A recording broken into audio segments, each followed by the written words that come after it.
रात के 11 बजे थे। बाहर हल्की बारिश हो रही थी, जैसे आसमान भी कोई राज छुपा रहा हो।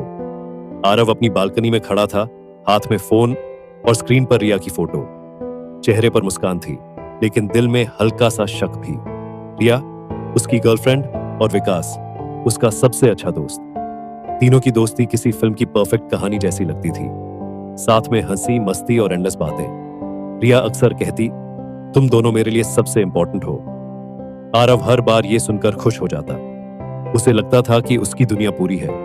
लेकिन कुछ दिनों से सब कुछ थोड़ा बदल गया था। रिया अब पहले की तरह कॉल्स नहीं उठाती थी। कभी बिजी हूं, कभी लेटर बात करती हूं, और जब भी आरव उसके पास होता, वो बार बार फोन छुपाने की कोशिश करती। एक रात आरव ने कैजुअली पूछा, किससे बात करती हो इतना? रिया ने हल्की सी मुस्कान दी, बस एक फ्रेंड है, तुम नहीं जानते। उसकी आंखों में कुछ अजीब था, जैसे कोई सच छुपा हो। उसी रात दूसरी तरफ रिया एक कैफे में बैठी थी, सामने विकास। विकास हंसते हुए बोला, आरव को कुछ शक तो नहीं हुआ?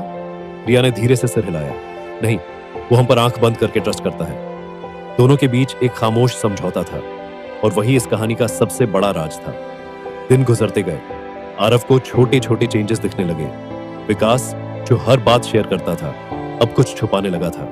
रिया, जो हर वक्त साथ रहना चाहती थी, अब दूर दूर रहने लगी। आरव के मन में सवाल थे, लेकिन जवाब नहीं। एक रात उसने हिम्मत करके रिया का फोन चेक किया। दिल तेज धड़क रहा था, जैसे कोई सच सामने आने वाला हो। लेकिन फोन बिल्कुल क्लीन था, कोई सस्पिशियस चैट नहीं, कोई अननोन कॉल नहीं। आरव ने राहत की सांस ली। मैं ही ज्यादा सोच रहा था। लेकिन असली खेल तो यही था। दरअसल रिया और विकास हर बात डिलीट कर देते थे, हर मैसेज, हर कॉल, सब कुछ। उनका रिश्ता छुपा हुआ था, लेकिन मजबूत। और सबसे बड़ी बात, वो जानते थे कि आरव कभी उन पर शक नहीं करेगा। एक दिन आरव ने सोचा कि रिया को सरप्राइज देगा। वो बिना बताए उसके घर पहुंच गया। बारिश फिर से शुरू हो चुकी थी। दरवाजा आधा खुला था। आरव ने हल्के से दरवाजा धक्का दिया, और जो उसने देखा, उसकी दुनिया वहीं रुक गई। रिया और विकास एक दूसरे के बेहद करीब खड़े थे। कमरे में खामोशी थी, लेकिन वो खामोशी बहुत कुछ कह रही थी। आरव के हाथ से गिफ्ट गिर गया। रिया ने मुड़कर देखा, और उसके चेहरे का रंग उड़ गया। विकास भी सन्न रह गया। आरव, तुम? लेकिन अब कुछ कहने के लिए बचा ही क्या था। आरव की आंखों में आंसू थे, लेकिन आवाज बिल्कुल शांत।